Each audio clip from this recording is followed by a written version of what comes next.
When we live in alignment, our presence itself changes people to be better.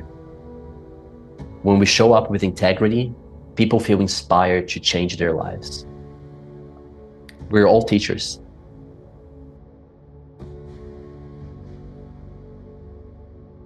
What do you think living a life of allowance, what does that mean to you? And why do we resist the good things in life? And why do we have trouble receiving the good things in life sometimes? Right. So everything that I'm going to share is based on my experience. And it's, you guys just take what it's valuable to you and what resonates and leave what doesn't. But that's what I've seen over and over again for myself, people that I know, and my clients. And it all comes from fear. It's always fear. Every limitation, every contraction comes from fear. So if we take all the emotions that we can feel, there is only two emotions. There's love and there's fear. Everything that's not love is coming from a place of fear. But the truth is that fear is not real, it's an illusion. It's a creation of the mind. So all there is really love. Love is all there is. And even if you take emotions like hate is just love in disguise. Everything that we uncover deeply enough will turn into love. So in life, a way that I like to navigate through life is every decision that I make, everything that I'm questioning or heading towards, I ask myself if this feels expensive or it feels limited, feels expensive or contractive.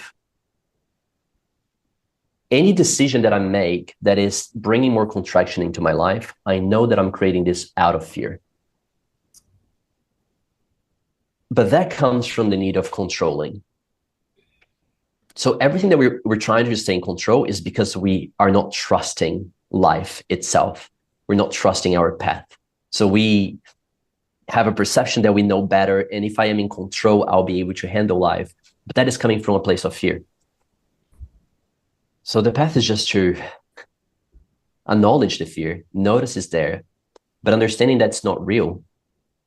And in my own journey, I made a full commitment to the truth. I will always commit to the truth, no matter what it is. And if I know that fear is an illusion, why would I still follow through the fear? So there's two options. I can follow through the fear so I can try to control an outcome, but then live out of alignment because my commitment is to the truth.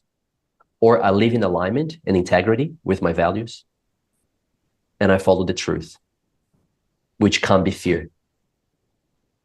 And that's how I see it. What's been a moment in your life where you knew a truth and you knew you had to face a fear and it was just like paralyzing you, or you were like, I don't know if I can handle this, but you knew you had to. Every time. I never know if I can handle things, it's hardly ever like, yeah, that's easy, I can do it. But then I know that is not something that has moved me towards my path of, some people can say, enlightenment, ascension, or my highest potential. But every time I want to do something, I don't know the outcome and I don't know how things are going to turn out. But I tune into this feeling. Let me give an example, a tangible example. I'm starting a project in the mountains in Bali where I'm building a cottage, and the future vision is going to be a wellness center. On a mushroom journey, I knew I had to do this. I was like, and I was just telling my wife, let's get land here. We need to get land here. Let's build this cottage. And it's going to be a place for people to connect with themselves and nature and God, and having this vision. And I speak to the people, things start to unfold, because when you're following this path that's in alignment with what you're supposed to live in this life, things will unfold. Sometimes you don't even need to try. People are reaching out to you to help you to make that happen. So things are happening, and I start getting the numbers of like the accommodation and the rental and the prices. And I'm like, financially, this makes absolutely no sense. It's so much money up front and there's no profit in a really long run. And I was telling my wife, we can make so much more money if we just flip land. We buy land, hold it for a couple of years and sell it again. And then all I did, I connected. Flipping land, how does that feel in my body? And I was like, ugh. There's no passion, there's no joy. Again, I was coming from a place of fear. I need to make money. Let's make this be profitable. And when I turn into the project, how does that feel in my body? It feels so expensive. It feels exciting. I was like, let's just do it. I don't care about the numbers. Let's do it. No idea of the outcome. So every time I tune in, I go within. And if I feel it's expensive and it's exciting, I go and I trust. Even if it doesn't turn out the way it was meant to be, I know that you will lead me to the next thing. It's living in full trust. I just accepted that my life, for me, it's a lot easier when I have full faith. And I trust that, there's the Bashar formula, the excitement, but what feels light, what feels expensive. And it's been working really well. But yeah, I have no guarantees of anything I do in my life. And it's just living, step by step into trust. And if it feels good, it feels expensive, I keep moving forward with it. What are you expanding in 2025? What has this year been leading you towards and guiding you towards? Yeah.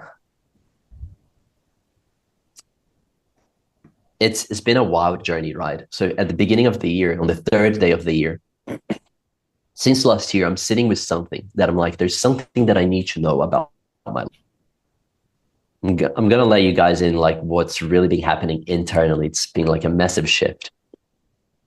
And Jose was part of it somehow. So on the third day of the year, I started with a Bufo journey, 5-MeO DMT. Is everyone familiar? Raise your hands if you know what Bufo is. Cool.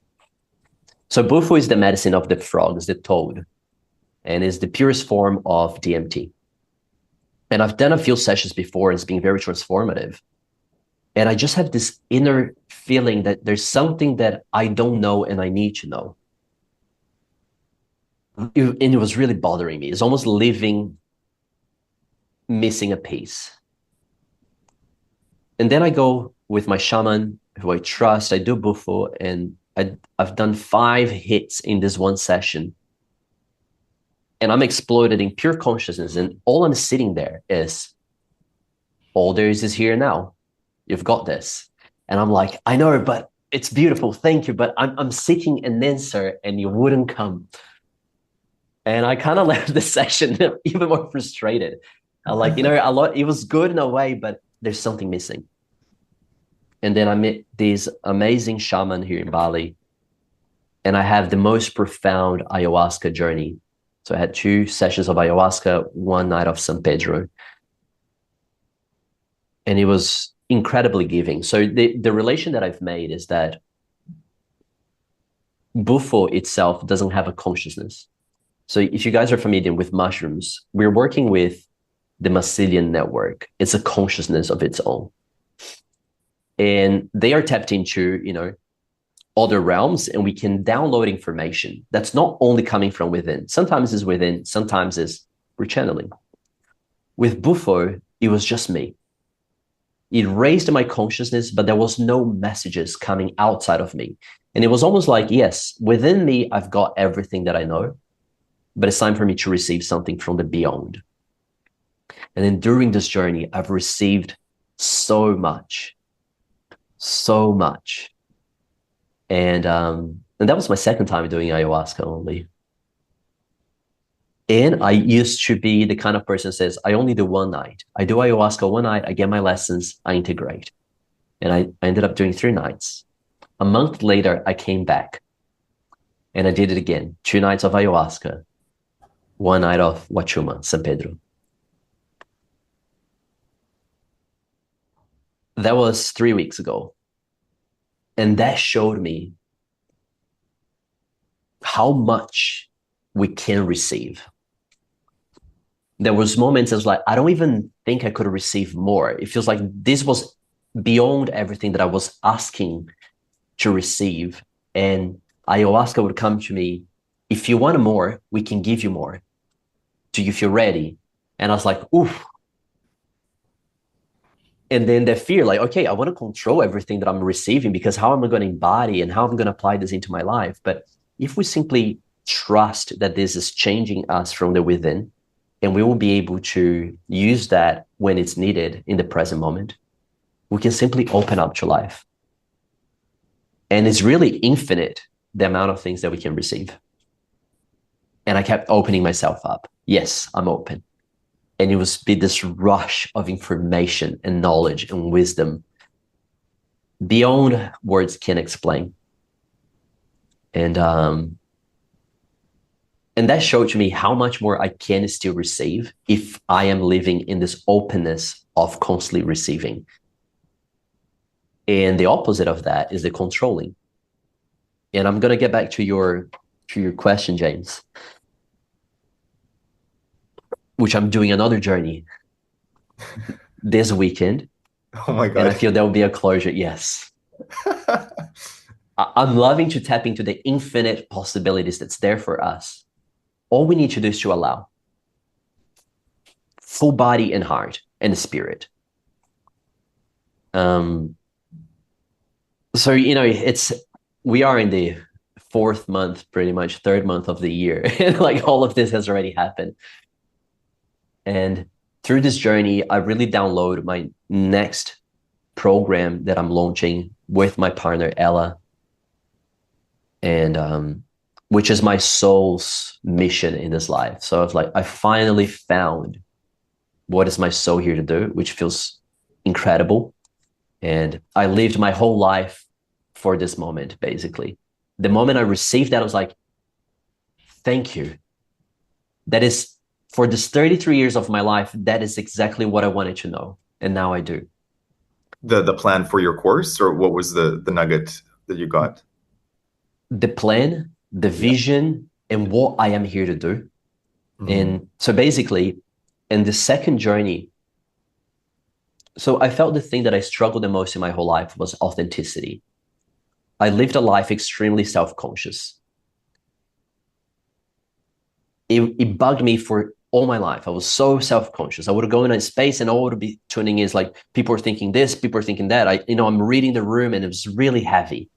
I couldn't be fully authentic. And I thought it was authenticity.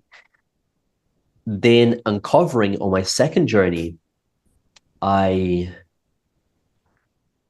was just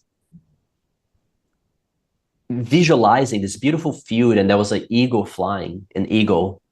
And I was like, wow, I love eagles. This feeling gives me a freedom. And then I start seeing people in the Mongolia, and my dreams should go to Mongolia. And I was like, why do I want to go to Mongolia? It's so random.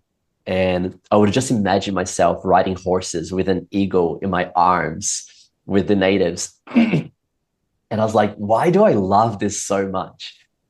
And then the word freedom came to me.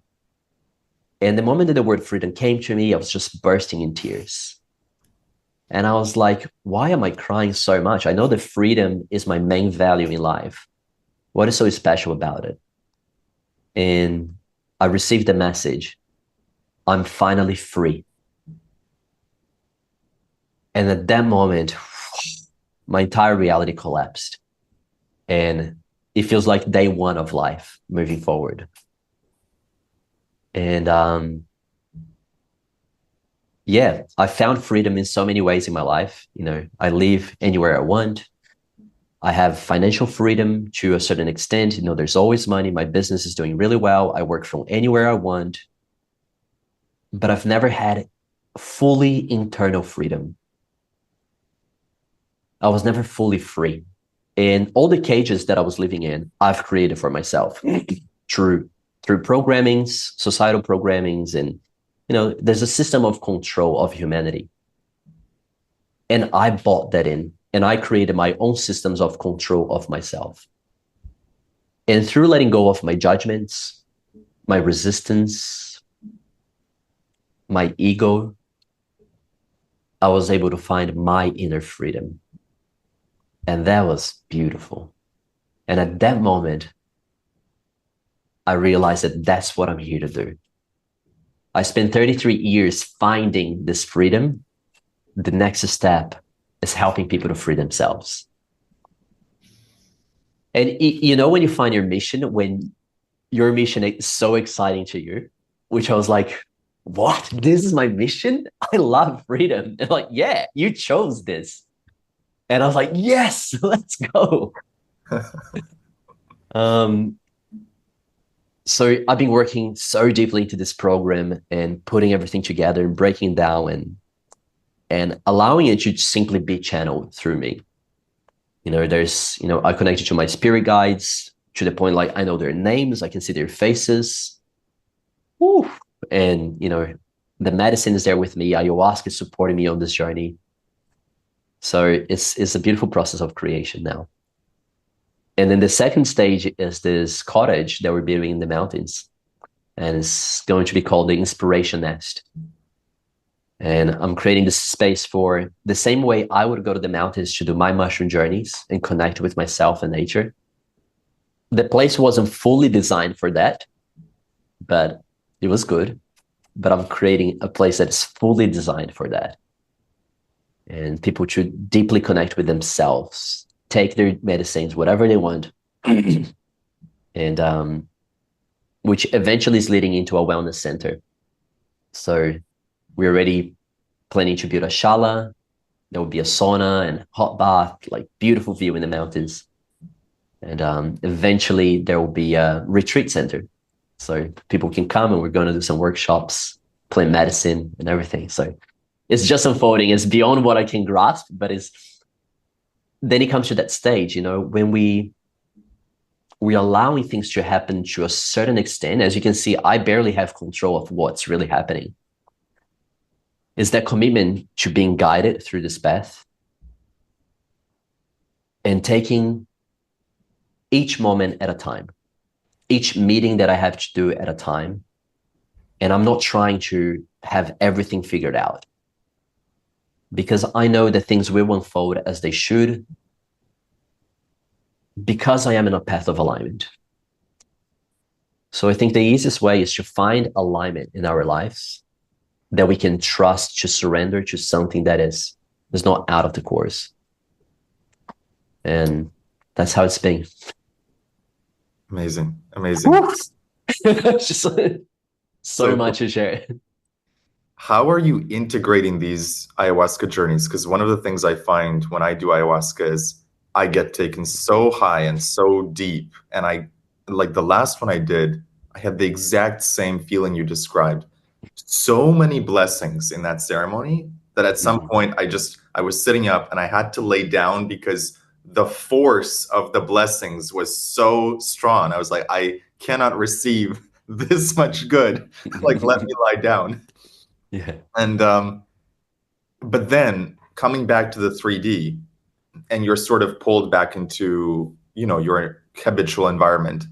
And I am curious, is there anything that you've learned from your ayahuasca journeys recently or even other journeys where you can really lock in the courage and the expansion that you felt in the journey into your day-to-day life and not lose that magic that you felt in the ceremony? How has integration been for you in the last weeks? Yeah, I would say the second time has been harder in a way, as I was sick for about a few days, but then my wife got sick, my son. So sometimes you just got to be compassionate with yourself, you know. Life gets rough and you're like, I haven't been able to do anything that I wanted to do. I trust that everything that I experienced is embodied within me. If I raise my level of consciousness to that extent, it can never go back to the same.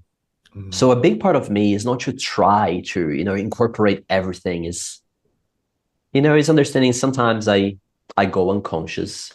Sometimes I say things that in ways that I didn't mean, especially, you know, to the ones that we love. And I just allow it to be, but I notice how I'm able to catch myself way more often. I can see how I'm so able to forgive others and myself and apologize. So basically, I'm just living life. And the integration is being tuning into the inspiration. So even though like I have a list of things, and that happens, it can be a little bit ungrounding. But I'm learning how to live a ungrounded life that things happen. And it seems to me a way that I'm able to accomplish way more than I could, which is just acting on what is inspiring me here and now.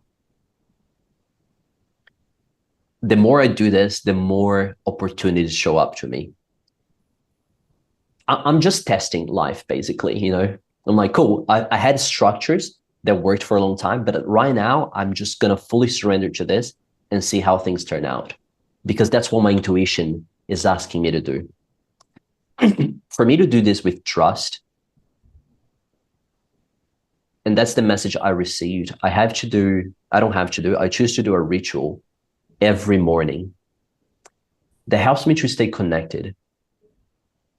What this ritual is for me, every morning I wake up, I go to my garden, and I connect my feet and my hands to the earth.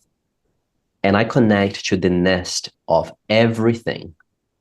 I connect to nature and all the lives and all the ones. So I'm already connecting to something way beyond, bigger than myself. I connect to ayahuasca and San Pedro, which is what I've been feeling really connected recently. And I ask for guidance throughout my day so I can operate at my highest potential today. Then I put my head in the ground, and as a symbol of humbleness, because I discovered that in order for us to live in true power, we need to be so humble. I've resisted humbleness for so long in my life. And the more humble I can be, the more powerful I can be, because they're part of the same whole as correspondence, power, and what's the word again? Humbleness. And then I humble myself down to all of my ancestors and everyone who's been here before me, and all the powers of nature and all the powers that govern this universe. And then I raise up to the sky and I stare at the sun and I ask for the codes. The sun is the source of life of everything in this planet. So I ask for more life and the codes that I'm here to receive. Then I look to Father Sky and ask for direction to the highest possible outcome for my day. And I feel like once I do this, I just go into full surrender into my day and be present every moment, listen to my intuition, do what's inspiring me, and act to the best of my ability at everything that I'm doing at the present moment.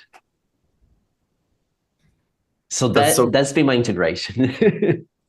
That's so cool, brother, because I've been doing the same thing every day this March, where every morning I say, Divine Spirit within me, move me in the direction of my highest good this day. Move my mind, move my body, move my thoughts, move my emotions, move everything in me in the direction of my greatest success.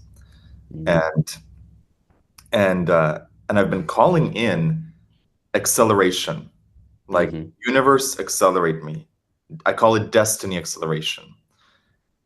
And things have been accelerating, and it's coming to this point of like things are moving, the energy is moving so fast sometimes, where it's like, how do I maintain the balance here? And I wonder, I'm sure you've experienced this as well, where you call in the acceleration starts coming, and then it's like, holy shit.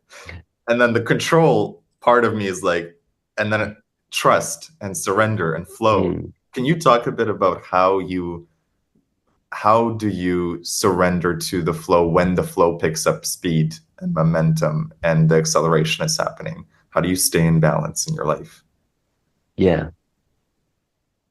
I think the common feeling is that we feel overwhelmed. And so the pattern of the mind is to constantly, when things outside of us evolve too fast, we feel overwhelmed by what's happening.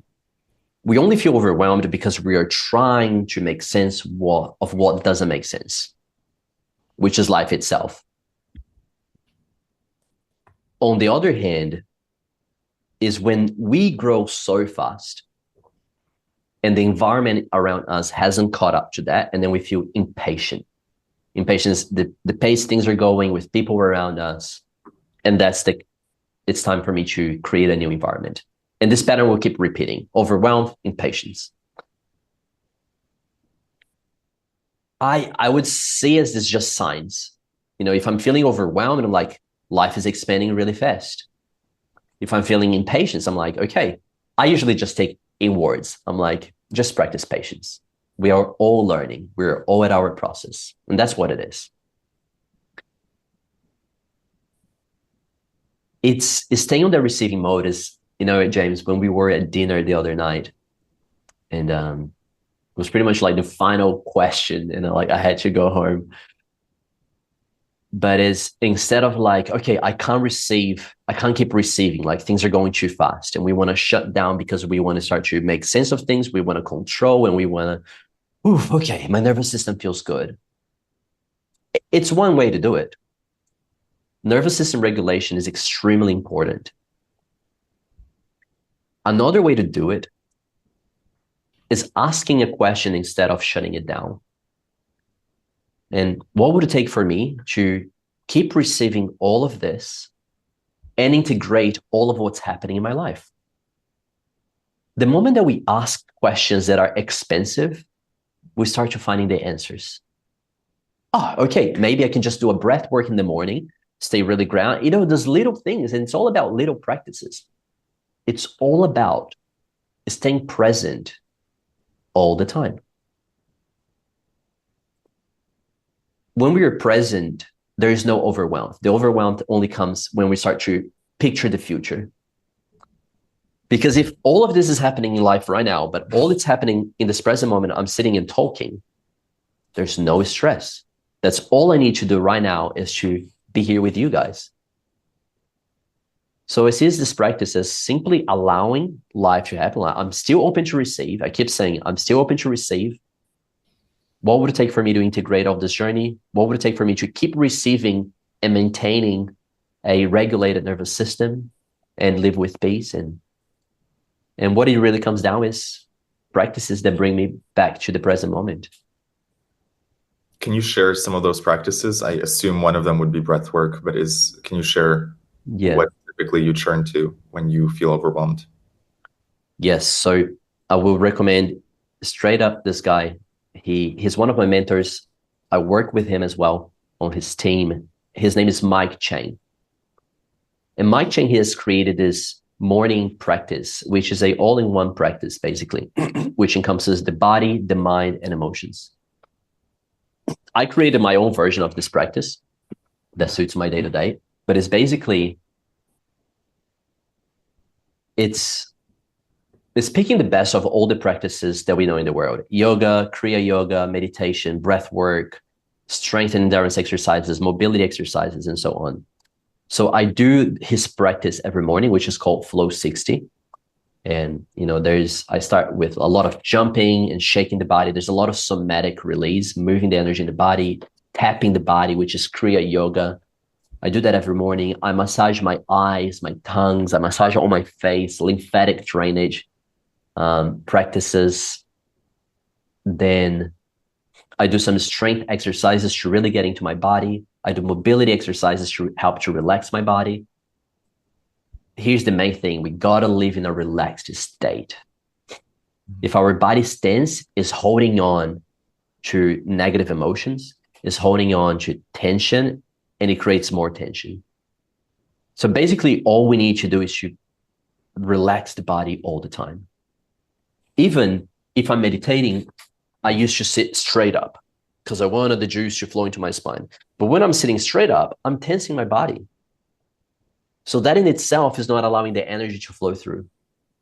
So I constantly tune in with my body and like, am I relaxed? I can relax more. The more I relax, the better I feel and the less I hold on to negativity. And then I finish the sequence with a breath work, a short one, and a silent meditation.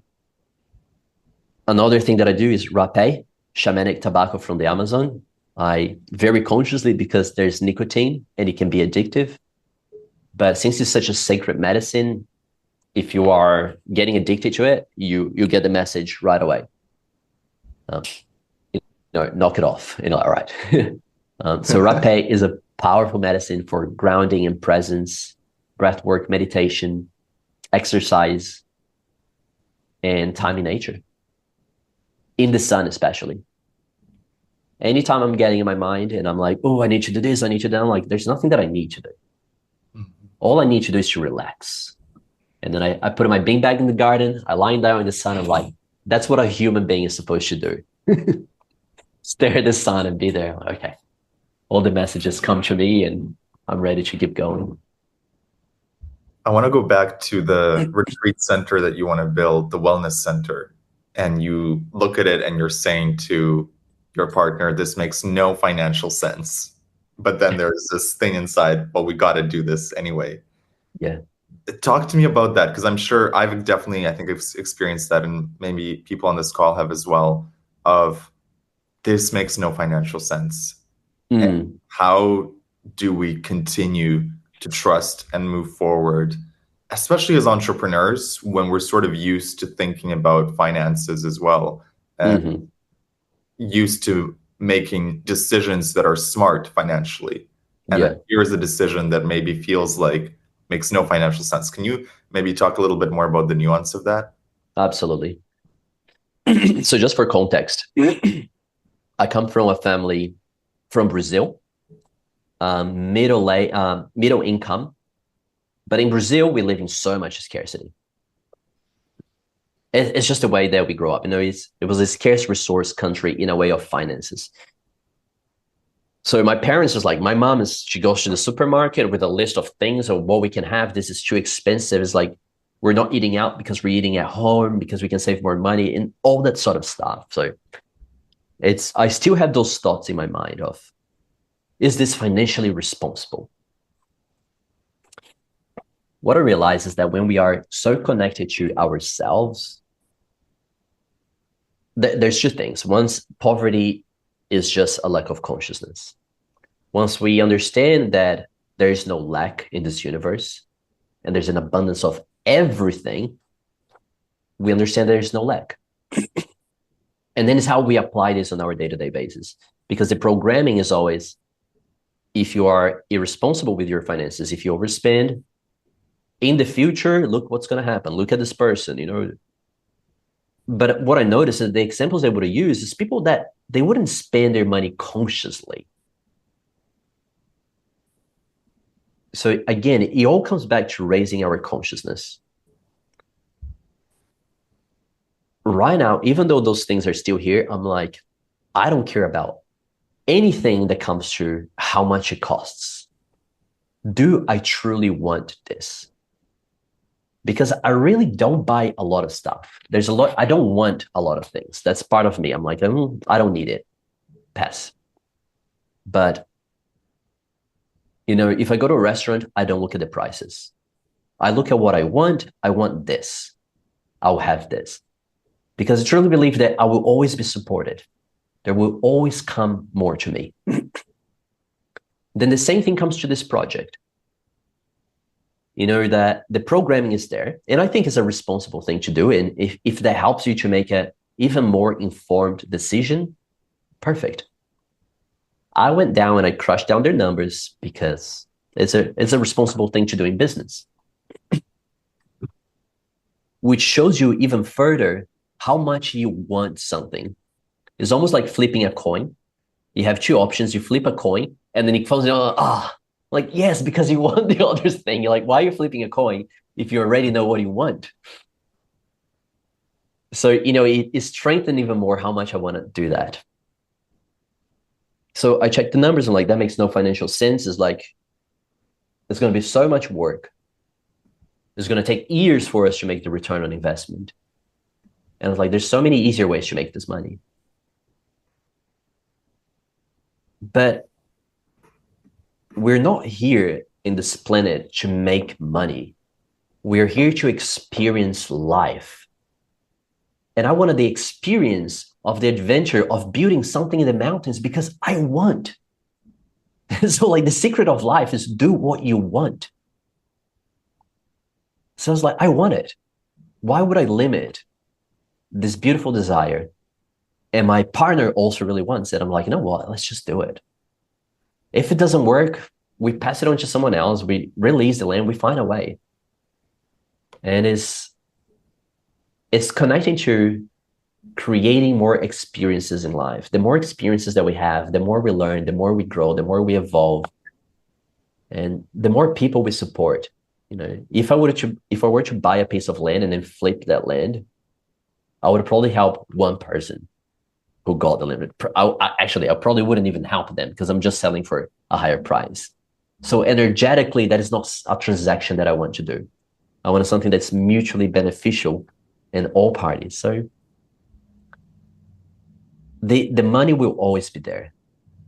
If we're following this excitement and the things that we really want to do, we're always going to be provided for. So it will always come. I don't know how or which ways, but I know that's always more coming. This is so timely because on Saturday, right now we're recording on Monday. Saturday, I was at a birthday event and I was talking to my friend Tom, and Tom is going to this mastermind, this big entrepreneur, 1-day mastermind in Bali. Mm-hmm. And obviously there's a price tag to it. And I'm just finding out about this mastermind. It's happening on Sunday. I'm there on Saturday. And everything in my body says, I have to be there. Mm. And then my mind is like, yeah, but it's 1 day and it's this much USD. I have to be there. And then I call up my friend Musa and I'm like, Musa, like, this is what's going on. Like, should I do this? Should I not? He's like, do it. Like, this is going to expand you. He didn't use those words, but the vibration of it was, this is going to expand you. Mm-hmm. And I felt, okay, I must go to this. I make the payment. I go to the event. Best investment ever. Mm. Best investment ever. Just the people I met there, the knowledge that I gained, because I trusted my intuition. And I said, doesn't matter what the price is, I'm going to go to this because my body is saying, yes, this will expand you. And I think this is very timely to this conversation as well of your body is saying, yes, I want to build this. I love how you said, I want this. I want this experience. Like, fuck the money. I want this experience. Mm-hmm. And so we're not here to make money. That's not why we came here. We came here to have experiences, and money is the vehicle to have the experience or to build something or to create something. Mm-hmm. So what do you think? Let's say someone is listening to this and they are in scarcity, Mm-hmm. and maybe like they literally are down to their last $100 or something, and they're listening to this conversation, and I can just imagine sort of the sort of triggers that might be coming up for them. Mm-hmm. What would you say to someone living in scarcity of how they can A, tune themselves into abundance, and B, build a relationship of trust, like that thing you said where money will always come? How does someone in scarcity build that relationship? Yeah, it's definitely not as easy when you don't have, a certain amount in the bank and you have a flow that you can always call in. And I lived a long period of my life with no money in the bank, pure survival mode for so many years. So I can share by experience the path to it. For me, the only thing that it made was the journey to abundance longer. Because it's, okay, I want to expand, but I can't be too crazy about this because I know I need to pay rent next month. And right now, I don't have a source of income. Let's put it this way. So there's two ways. One is I'm very good at being delusional. my whole life, I look back and I was like, what got me here? I'm like, delusion. I thought I was so much better than I was. Love And it. that belief helped me so much in so many ways. There's points in my life that I thought I was doing really well financially. And I look back, it's like, man, I was like, living in cheap places, but I was so happy and I was living in abundance because like, this is good. That would bring me an energy of feeling good, which that is the energy of abundance. Our goal is to feel good all the time. As we feel good, we open doors and opportunities and everything. Adopt this level of delusion, which is, it's not actually a delusion, but it's that trust that even your external reality is reflecting that to you. There's just lessons that this is pushing you for you to learn, but you are guided and you're held by a unconditionally loving universe that will always have your back. For that, you need to always have your back, and you need to love yourself unconditionally, because it's a constant mirror. External world, internal world. So what's happening externally is just reflecting internally. Take that and transmute into gratitude. So this right now, this lack of money that you're experiencing, turning to this extremely gratitude for being reflecting something that will help you to learn and grow. Plus, the energy of gratitude and appreciation is the energy of money. Why we say that our assets appreciate or depreciate. Money is the currency of appreciation. And the more we appreciate whatever's happening in our lives, the more we call in that energy. And you can start from there. The other thing that I always recommend, that's what I did not do in my life. And that's because I was a bit of a rebel. But if you can do it, I would highly recommend is get a job that will pay you a certain amount that will give you peace of mind, and take all the money in trust and invest in yourself. Invest into expanding your consciousness, expanding your knowledge, and getting out of your comfort zone, because that's what's going to bring true abundance into your life. When I see people that are struggling financially and they want to start a business, but they're already very tight with money, I'm like, if you can get a part-time job or get a full-time job, and let your business be your side hustle, and do this job with love and appreciation, because this job is funding your personal development. Because this will instantly take you out of a state of scarcity. And when we use our money in a way that we love, we feel safer to receive more money. For a big part of my life, I closed down to money because I would spend money in party and alcohol. My consciousness knew that I didn't want to have more money because I would destroy myself further. I lived a life traveling around Europe, doing all the backpacks, and all I was to do was to party. I was like a party boy. So of course I would self-sabotage, which is not actually self-sabotaging. I was protecting myself from myself. So my path to generate even more money today is I spend I love to give my money away. It's beautiful. When we make money and we do something that makes us feel better about how we're spending, we feel safer to call in more. So right now is, for example, if I'm going to hire a gardener, I have to like that person for who he is on his heart. Because now when I make money, I'm giving money to someone that I'm happy to give my money to. It's subtle, but we don't notice. The toilet paper that I buy is a bamboo, super conscious, that like, it's so conscious. Like everything that I'm spending is so conscious. And then I can tell the universe, if you give me more money, I'm sending to people that are doing good things in this world. And every penny, the restaurant I go, I know the owner.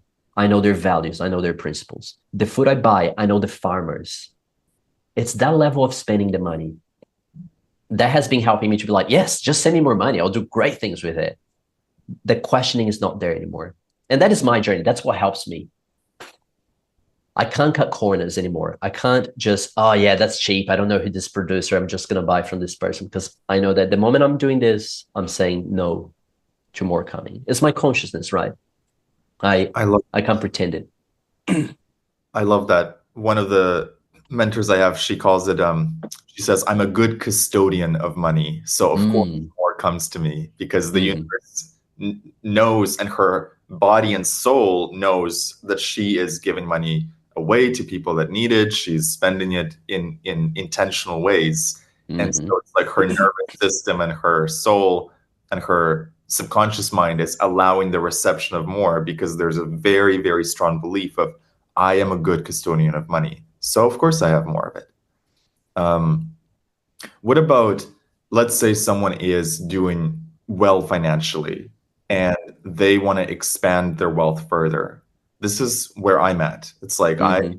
I feel great financially, but I really feel the call to expand more so that I Mm-hmm. can afford to go to these high level masterminds with entrepreneurs that are a couple grand, and like keep expanding in that way, keep educating myself. Um, what would you say to someone who is doing well and wants to expand more financially? Right. I would say this path now is the path of not controlling and minimizing. So when you said, I really want to go to this mastermind, and I'm checking how much it is, but I really want to do it. If that subconscious thinking of, can I, reality is speeding up so fast, life is, there's a lot of acceleration. When we decided not to spend the money and invest, we are shutting down the acceleration. So it's all interconnected. Because we believe this, maybe I won't invest on this. Because you know that if you invest on that, you're going to grow even more. Yes. So it's living in that openness, full acceleration, infinite acceleration. I trust myself. I trust that everything that comes my way, I will be able to handle that with grace. And it's full openness to everything that comes. It's at this stage, I think the energy of money is the energy of openness to all the connections that we need and all the opportunities that show your way. And tuning in, okay, this feels more expensive. I'm heading towards that expansion more and more and more and more. And for me, it's not even about numbers anymore. It's always there and it's always coming in. Whatever I want to do it, I just go and do it. It's wild how I'm navigating into this full trust, and it seems to be working so much better because I don't have to be thinking about it. Is the thinking that limits it, right? So right now I'm buying flights to go to Brazil, and I have 3 kit tops, which is like a 5 years visa, 3 to pay. And that in itself is going to be a ton of thousands of dollars. And I'm like, I barely know how much is in my bank account. And I don't want to be looking and calculating everything. I'm just going to pay for everything that I need to pay and allow more to come. Is in the thinking and the calculating that I feel it's contractive, because then I start to worry and then I start trying to control. And into that, I don't even think about it. Do what you want to do what you need to do, and trust that life will unfold with what you truly desire. And if you're living in this alignment, again, with every penny that you spend, investing in yourself more and more, things will unfold in beautiful ways. And it's funny when I think about, has money always been in my life? It has, right? And Mm-hmm. if everyone tunes into that, when you really needed it, it came. It was there. I've never, this fear of like, oh, I'm gonna be homeless or I'm gonna be like at the verge of poverty. It's like it's never materialized, and it's Mm-hmm. never been true. It's interesting, Yeah. isn't it? Like the money always shows up. It's always there. Maybe sometimes not in the amounts we want right away, but it's always showing up. Yeah. Yeah. There's, as Melissa said, there's always going to be a way to make money. Hmm. And the way I see it is these moments that of scarcity, but we're always held, is because at that stage is because we're saying, I want this, and there's nothing in between. okay, now that I'm in this moment, I need money to pay for this. And all of a sudden we're able to do it. Because at that moment, we were very intentional with what we're asking. And why people go into, they start making some money and then they go back to where they were. It's all about this. It's this lack of resonance with how we're spending our money. It's the lack of trust that we have in ourselves when we have money. It's trying to control life. You know, if I receive so much money, life will expand so fast, and can I handle it? So then when we are asking, there's so many voices saying no. When we really need it, and then we ask with nothing in between, it's there. What if we could always ask with this openness? All right, I'm ready for more. I trust how I'm going to spend this money. Just send to me. It's anytime. I'm open. And I'm fully open. When I talk about it, I think I'm already calling in. I'm like, oh, cool. Where is it coming from? I don't know. But just saying it, the only way to tap into this is cultivating this integrity within ourselves and our lives, is living in full integrity with our values and acting in this way and trusting ourselves and our ability to handle anything that shows up in our lives with grace, and always choose to move with integrity. No matter what the challenge is, I will always stick to my values. And when you commit to yourself, you can receive all the money in the world and you know you're not going to be corrupted. You can have all the opportunities in the world, and if they're not aligned with your values, you will say no, because you cultivated absolute self-trust by backing yourself. That is a path. Iggy, what is the biggest shift someone can make today to expand their ability to receive more of life? I'll say for myself what it was. I cultivated the belief, and I believe that is the best belief that anyone can have. I believe in my ability to handle everything that shows up my way. And if you find this hard to believe, you can just look throughout your entire life. To this stage, you were able to handle everything that showed your way. And that's why you're here today. You can do that. When you trust your ability to handle everything that will show up your way, you start to open yourself for things to come.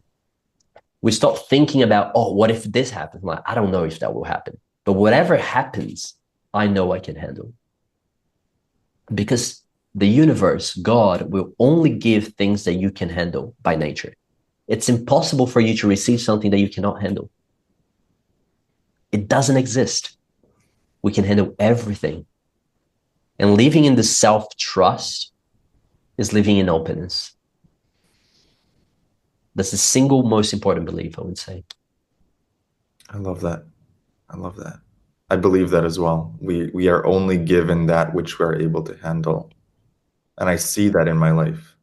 And it makes you even grateful for the moments in one's life that are difficult of, okay, then I must be giving this challenge for a reason. Right. If someone were to... just one thing, Elise asked a question. And what if I don't want to handle it? Then that is a choice. And it's good to be aware that we have choices. You know, the thing is that everything that we resist persists. So sometimes we need to do the inner work so we can feel ready to handle something. But I can tell you that you are already ready, otherwise you wouldn't be showing up. So there's two options. Or I will resist this. Yeah, please. So this is great for all of you kiddos out there that are so young, but when you're older, and see, I already took care of my grandmother for the last 10 years of her living, which was a blessing. And I was so honored to do so while raising my son. But, you know, I have a mom and a dad here, and I feel like that takes away my freedom because they're also aging. And it's going to be me who has to care for them At the Right. same time, I'm trying to start my journey and have my freedom and create my business and still get my child into adulthood. I mean, fortunately, it's not now, but I just, after going through that with my grandmother, I feel like that keeps me here. Can I challenge you on this belief? Mm-hmm. Everything that it's happening, it's a choice. If you choose to stay and take care of your parents, it's a conscious choice that you're making. And some people say, no, I have no choice. I have to do it. This is still a choice. That's how I feel. And whatever we choose is moving through that with grace and learning the lessons. Is, as the Bashar formula says, act at the best of your ability with no insistence in the outcome or whatsoever. If you're that's how I take my life. I'm going to choose to do something, I would do with love and joy. So, and it's a common thing that we can compare ourselves. Oh, it's easy for this person to say because they have this. It's easy for that person to say because they have that. But for example, I have a newborn baby, 6 months. Congratulations. First time. So that worry is there. And I don't have any family around. And my family cannot support me financially or whatsoever. So then someone could say, oh, wow, okay, that's a lot harder than I thought. And it's scary for me when I go into this full trust. I'm like, I'm responsible for this life. And my wife is not working because she's taking care of him full time. So it's all on me. I got to take care of the family, take care of the house. I have no family around. I got to make this happen. Because I choose to. I could go back to Brazil and be with my family and create, but that's not my choice. So regardless of what we are choosing is, we can do anything that we truly desire. When we shut ourselves down to the possibility, then we cannot. If I say, well, I have a newborn baby and my wife's not working, I have no family around, I cannot take this risk and buy this land in the mountains, then I absolutely could not do it. But if I open myself, what would it take for me to still be here for my family and provide them with everything that they need and still do that? How can I do it? What would it take for me to do this? Because I want it. And if I believe that I'm truly supported, things will show up as I open myself to it. Sometimes we have so many answers. This won't be possible. I can't do that. This is not going to happen. And that's what's limiting us. It's so much better to say, look, I don't know. I choose to take care of my family. And that's a choice I'm making. And I also want this. And I also want this. What would it take for me to have all of those things that I really wanted? If it's relevant to you in your life, you will have it if you open yourself to it. Ask open questions and the answers will start showing up to you and you start taking step by step towards that. Little steps. We don't need to figure out the whole way ahead. Baby steps. And everything we do with love and joy, because that energy of love and joy will start to replicate in other areas of your life. Now, if we do with a sense of frustration and perhaps guilt and shame, we create more of that. And that is sort of like the little secret for me. You know, having a baby is very limiting. Sometimes I miss the spontaneity of life. I used to travel whenever I want. I'm going to this island on a surf trip. I can't do that now.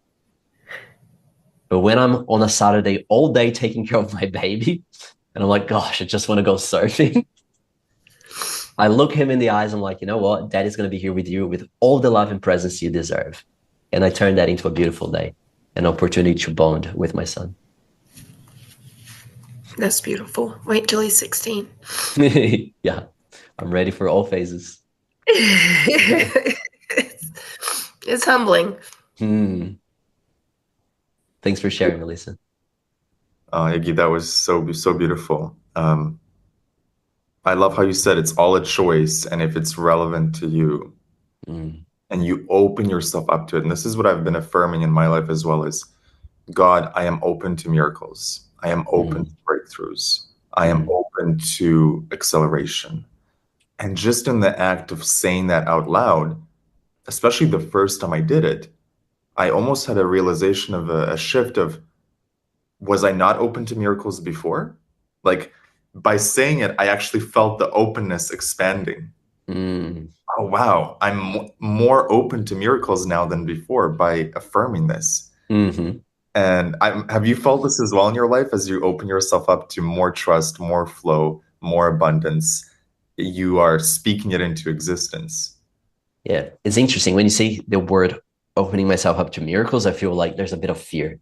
Uh-huh. Like, wow, what would these miracles be? Because I don't know. It's the unknown. What I always say is I open myself to life. Mm. I wanna dig into the miracles because yes, the miracles are fun but yeah, I noticed like there's this the tension. And again, it comes back to if I'm committed to the truth and I know that every limitation it's a lie, I gotta move towards the truth. There is no limitations. There is no limits. There is no limits. So yeah, Do you, it's opening up to these miracles, the miracle of life itself, right? do you think the oof feeling is coming from the unknown of the miracle? Like, what if the miracle is too much to handle or it's too big? The pattern that I notice in my life is always my journey of personal growth has taken so long because I've always liked being grounded. I've never want to completely change the course of my life. And the word miracle for me comes into like a completely changing course. Like, oh, I'm moving to Japan. Like, damn it. I'm building these beautiful things in Bali, but now this happened. But again, if that is the path of my highest potential and my highest possible outcome in this life, isn't that what I'm committed to? Let's go. Yeah. So yeah.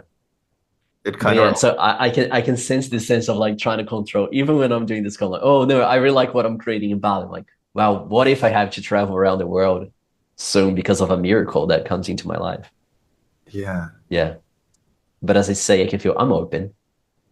Yeah. Yes. Open to life.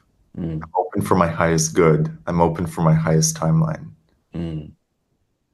Um, Iggy, how does self-worth impact our ability to receive at higher levels?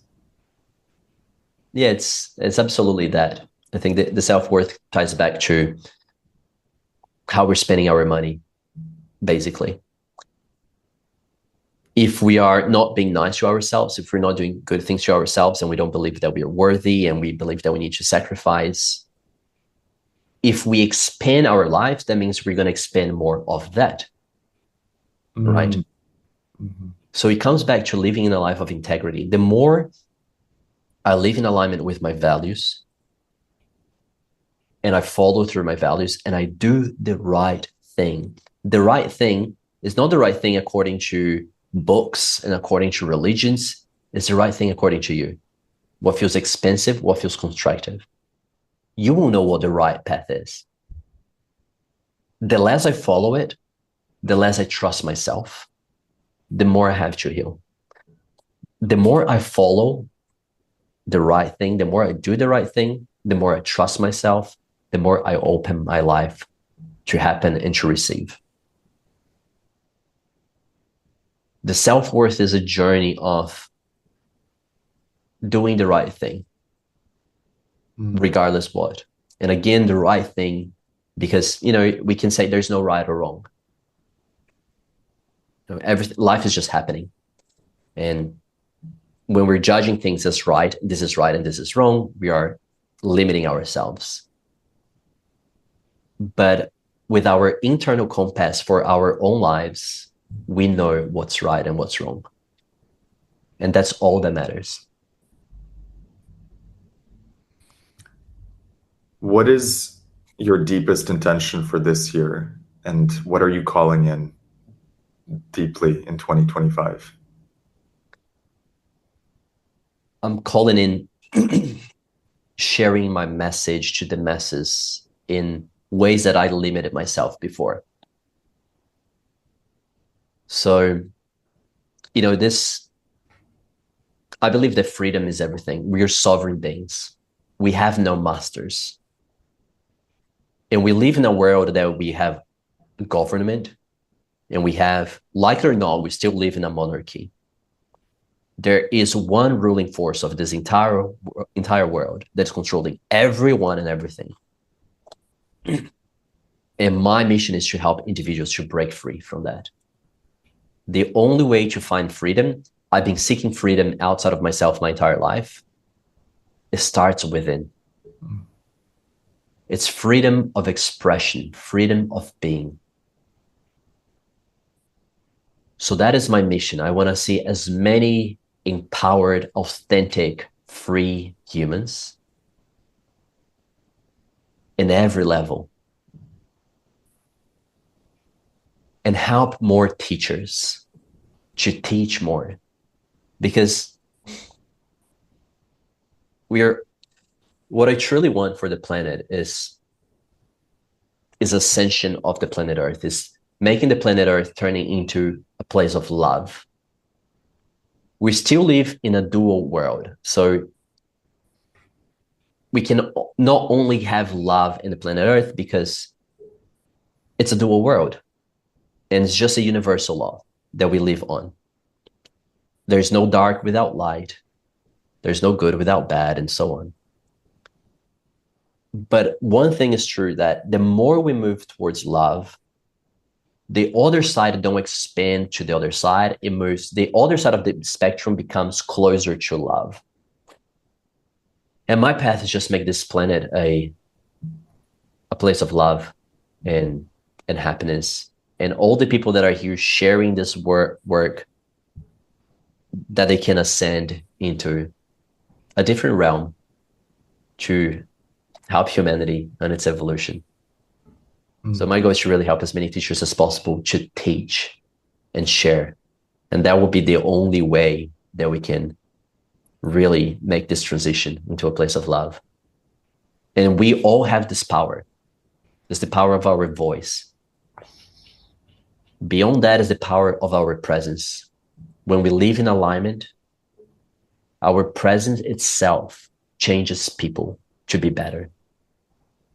When we show up with integrity, people feel inspired to change their lives. We're all teachers. That is so true, Iggy. And everyone on this call can feel your presence and is touched by it. Iggy, is there anything we haven't touched on when it comes to expansion, allowing, receiving, unblocking limiting beliefs? Anything is juicy for you to share that is coming up around everything we've talked about so far? Well, we haven't touched on an infinite amount of things, right? But all I would say is that the most important thing that you can connect to is your values. You always come back to your values. We need to have our North Star to change our lives. These values are not things that you believe you should believe on, or you think they look good, or I should take this as a value. Your values are so ingrained on you that no matter what you do, that's who you are. And you can ask people who know you very well, and they will tell you that the essence that you've always had. If you're able to connect with your values and keep that as your North Star, in every decision that we make in our lives, we can see if it's in alignment with our values. So 3 of my main values: freedom. Everything that I'm doing, is it allowing more freedom in my life and in the life of others? If anything that I'm doing is limiting myself and is limiting others, I know that's not going to be the right thing for me to do, which will block everything else in my life, and it's going to create more karma and more work that I need to do in order to ascend. If I can just move into freedom, perfect. My second value is, it's random, but it's naturalness.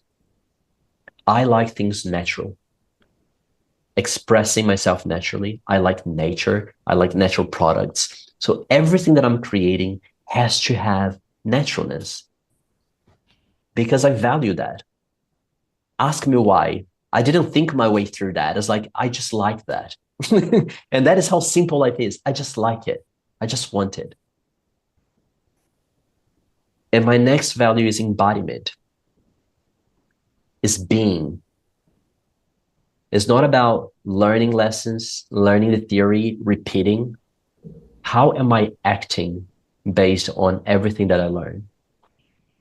Everything that I need to do, I choose to embody and lead my life that way. If I'm not embodied on something, if I preach something and I don't live it, I know that I'm living out of alignment with my values. So how can I embody this and show up as what I believe in? That's how values help us so much to navigate life in true abundance, peace, joy. So here's my invite to you. Go very deep within and allow your values to come up to you. Don't think about them. You connect to your heart, they will show up to you. And whatever they are, they don't need to make sense. Just like naturalness, when that came to me, I was like, what? Is this a value? Wow, it is for me. It doesn't have to make sense to anyone else. And so it is. That will change your life. Thank you so much, Iggy. Thank you. I love what you said, that it's not what you should believe or what you think you should have as a value. But what is it actually? What is the natural value calling to you in that moment? Yeah, beautiful.